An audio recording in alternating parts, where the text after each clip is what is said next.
Yo. Alors, se présenter. Vas-y, à ton honneur, à ton honneur. Dominique Verret, qui était directeur de collection pour le catalogue des éditions Tonkam jusque 2000, qui a été directeur de collection pour la collection manga des éditions Delcourt, collection Akata 2001-2013. Pour les éditions Akata 2013, 2015, 2016, responsable éditorial.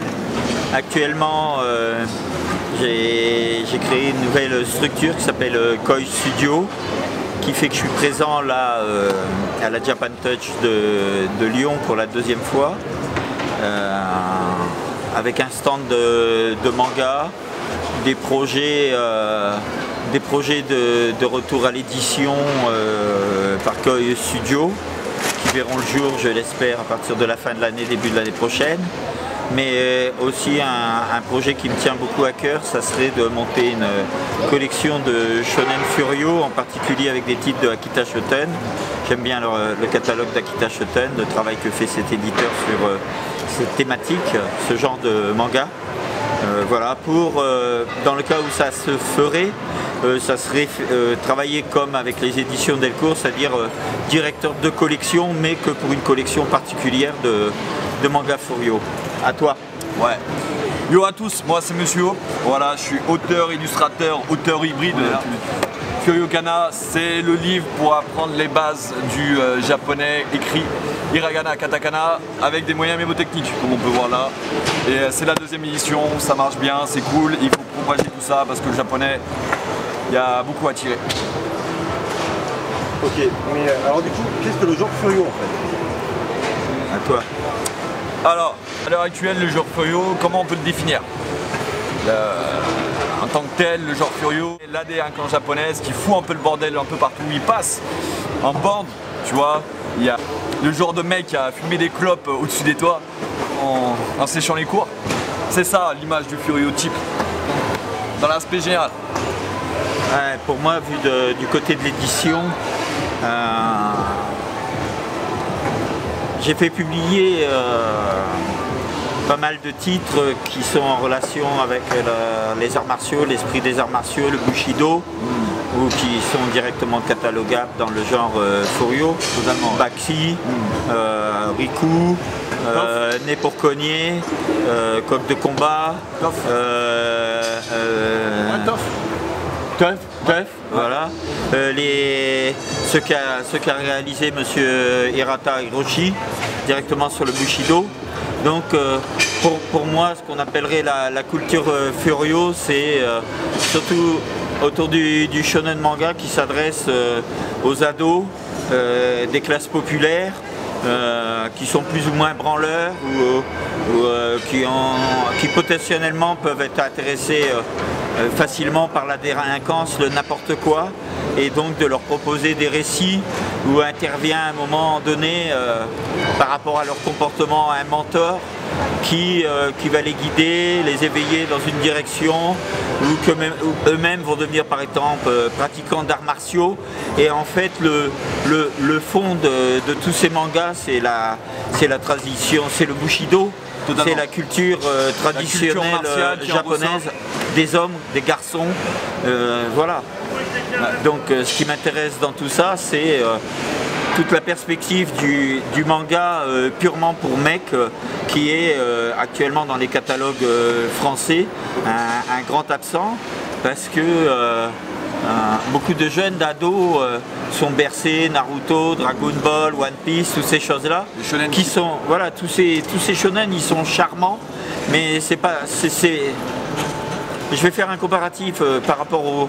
Les filles, quelque part, au Japon, bénéficient à travers le shoujo de récits qui sont faits par des filles qui ont vraiment des choses à dire aux filles et qui ont des propositions de construction, de réflexion ou d'orientation de la société à travers des récits qui sont construits pour interpeller le féminin. Ici, en France, dans ce qui serait la partie masculine, on s'est enfoncé complètement dans le genre ludique, fantasy, science-fiction, fantastique, super-héros quelque part, une grosse influence super-héros, quoi, des héros qui volent avec des super-pouvoirs et tout, alors que, on va dire, jusqu'à la fin des années ultimement 80, on pouvait encore accéder au vrai shonen qui, ultimement, Ken, City Hunter, Rakai Blues, Rookies, voilà, des séries comme ça, quoi. J'ai une question, tu vois, tu crois pas que maintenant le genre Furio, ça serait plus des seinen? En fait, dans les années 70, maintenant ça passe pour du seinen, tu vois. Je vois. Ashita no Dio, par exemple. Ouais, par exemple. Ouais. Ashita no Dio, qui est un manga qui a une grande influence sur la jeunesse contestataire des années 70 au Japon, quoi. Totalement. Oui, on ressent d'ailleurs très bien le côté Furio justement de Joe dans le manga dès le départ, dès les premiers volumes par ailleurs. Ben, il faut savoir, si tu prends les années 70, que ce soit en France ou au Japon, en France, dans les années 70, tu pouvais quitter l'école à 14-16 ans et rentrer dans des métiers manuels, des métiers durs. Donc entre 14-16 ans, 18 ans, tu étais un bonhomme dans les années 70. Maintenant, moi je travaille dans le manga depuis 90, je vois des gars, des jeunes, des garçons que j'ai vus à notre boutique Tonkam dans les années 80, je les vois 30 ans après, cherchent l'adulte, quoi. Ils sont en train encore de collectionner leur shonen, des vidéos Furio, qui a une fonction pédagogique très claire et de transmission d'aspects traditionnels qui s'adressent au masculin. D'accord. Du coup, pour vous, comment mettre en avant le genre Furio, en fait? Le projet, quel est le projet? Je dirais que pour moi, professionnellement, sur la construction d'un catalogue type, c'est pas le gros du problème.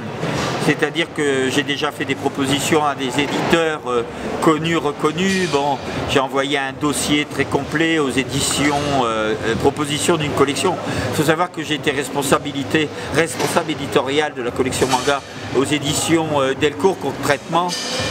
Je crois en additionnant quelque part les mangas que j'ai permis de faire publier en France, je suis à peu près à 1400 volumes, quelque chose comme ça. Donc je travaille dans la bande dessinée depuis 1976, je sais un peu de quoi je parle, quoi. Je connais un peu mon métier. La grosse problématique qu'ont les grands éditeurs de manga à qui j'ai adressé tout le dossier, pour eux aller dans une direction, il faut soit qu'ils aient remarqué à travers ce qui est paru au Japon qu'il faut le faire, je parle de pourquoi l'argent, ou qu'ici c'est réclamé à corps et à cri un tel titre, quoi. Ils ont des retours d'informations à travers les sites internet français ou en observant les fans pour ce qu'ils peuvent les observer et tout. Pour aller dans une direction, il faut qu'ils aient vraiment la certitude de gagner du pognon, quoi. Actuellement, on peut dire que les responsables éditoriaux, les responsables, on va dire, économiques de l'édition manga en France ne vont vers l'aventure que quand elle est sûre, quoi. Que quand le marché est sûr, c'est purement mercantile à travers la culture de marché qui est extérieure à notre culture au départ, vu que tout ça c'est des points de vue plutôt anglo-saxons, quoi. Donc nous, notre rôle dans l'édition, c'est de participer à la vie du groupe et d'anticiper les préoccupations du groupe en lui proposant des réponses à ces questions. Actuellement, on évoque beaucoup les problèmes de banlieue, les problèmes d'immigration, donc des problèmes qui ont lieu dans les couches très populaires de la société qui peuvent être complètement explosifs par le fait des problématiques de l'accès à l'emploi et d'avoir des moyens de vie, le chômage, toutes ces choses-là. Ou aussi le fait qu'avec les migrations qui viennent de tous les côtés, on se trouve confronté à des jeunes qui n'ont pas le temps de se décoder mutuellement pour pouvoir faire un groupe homogène, toutes ces choses-là. Sauf que si on parle de vouloir agir d'une manière très positive et constructive par rapport à la société, pour en revenir à ce qu'on appelle les collections de manga shonen Furio, là on propose des récits qui mettent en avant des archétypes masculins qui sont propres aux garçons, qui soient d'origine française, d'origine arabe, d'origine africaine, d'origine feuge, d'origine asiatique, c'est propre au masculin, quoi. Et en plus, ça a l'avantage de traiter des archétypes et de guider pour faire un passage de l'adolescence de Traviole à l'adulte fier et responsable et respectueux des autres. à travers une tradition qui passe par le bouddhisme, le confucianisme ou le shintoïsme, le taoïsme, c'est-à-dire à des connaissances des structures mentales, des comportements, des fonctionnements énergétiques des individus et de l'aspect initiatique à travers des rituels et tout. Et tout ça, c'est inclus, ça existe à l'intérieur du genre manga Furyo selon le talent des auteurs. Si on suit par exemple un récit d'un adolescent qui va passer par une formation pour devenir un sumotori ou un karatéka Koshinkai ou un pratiquant de judo ou même un mec qui va faire de la sécurité, il y a toujours le cheminement de l'apprenti avec un passage de Dan d'une manière symbolique ou directe. Ouais, c'est quand même une question complexe. Bah, il y a plein de procédés. Je vais faire court. Déjà, procédé marketing.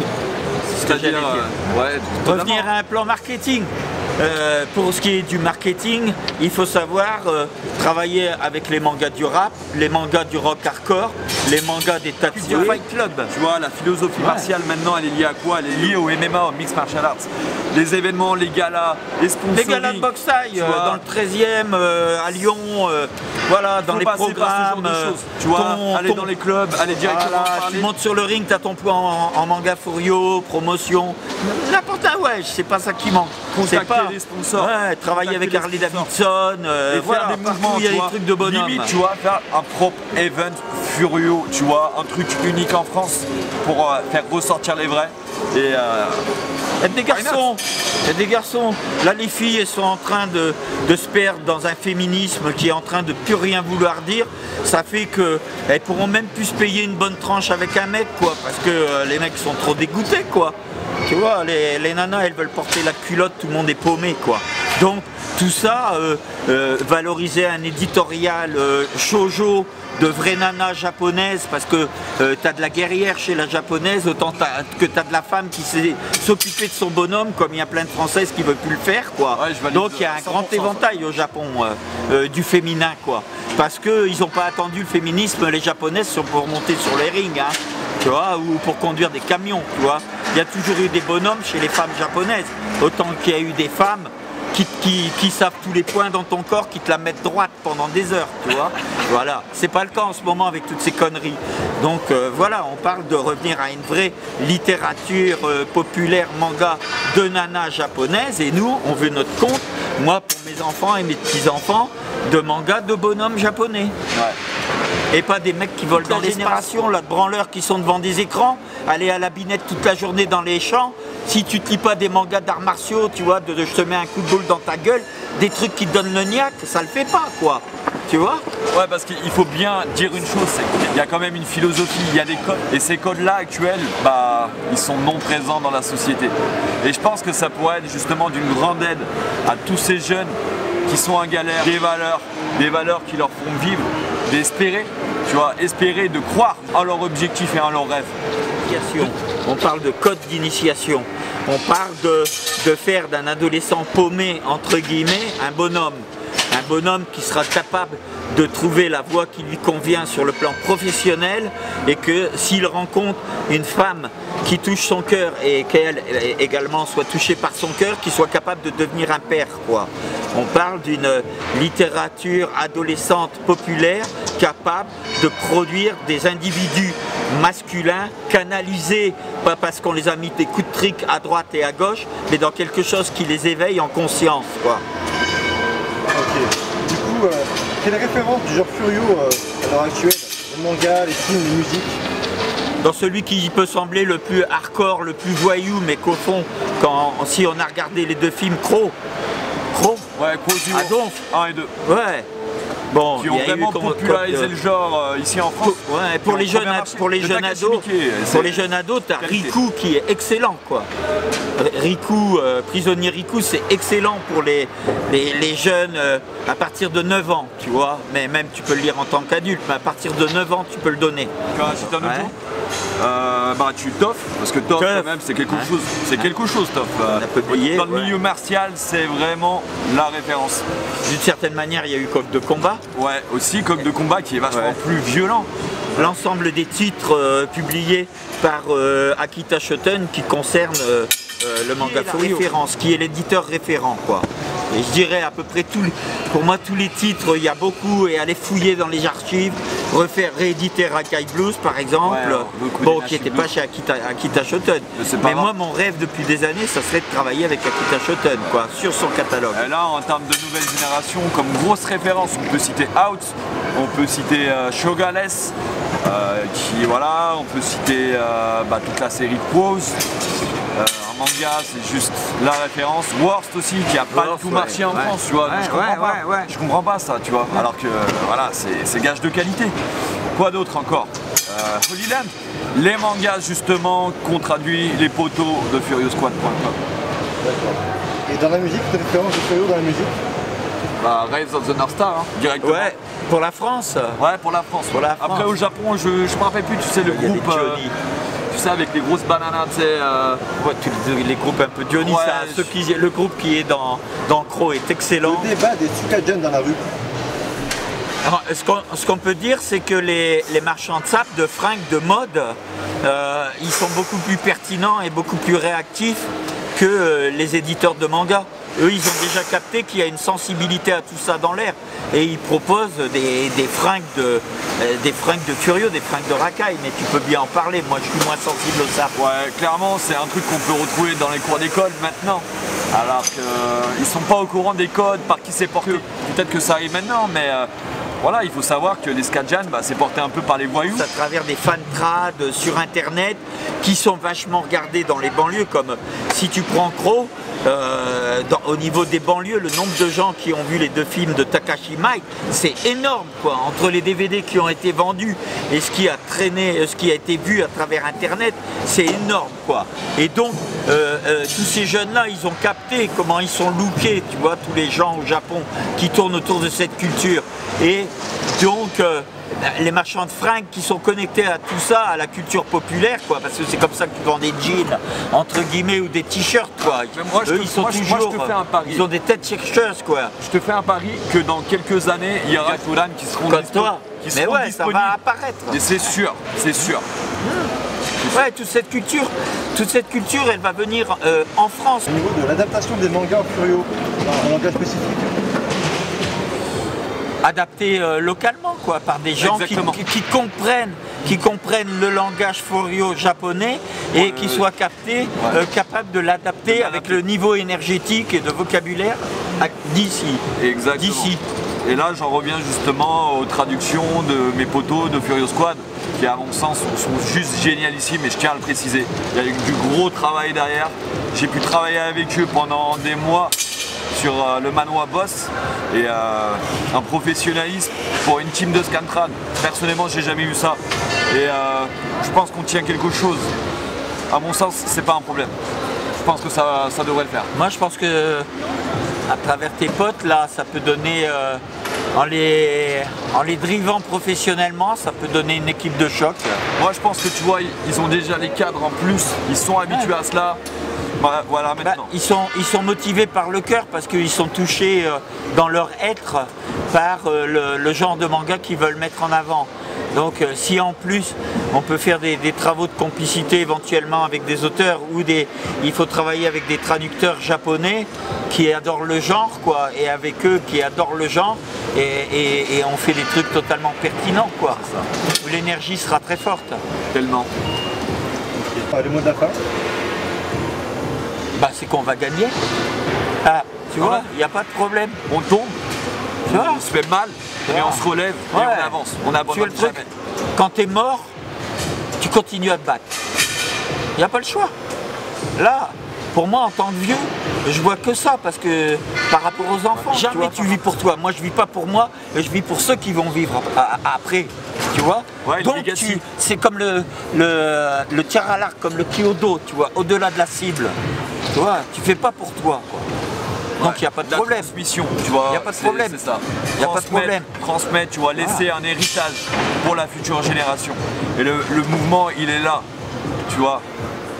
On sera jamais mort. Ça sera perpétuel. On sera toujours là. Donc voilà, on se battra et on y arrivera. Quoi qu'il arrive. Bon, bah, Dominique, monsieur, respect et robustesse. Merci. Respect, RNR, les gars. Lisez Curiocana. Merci Dominique. Force.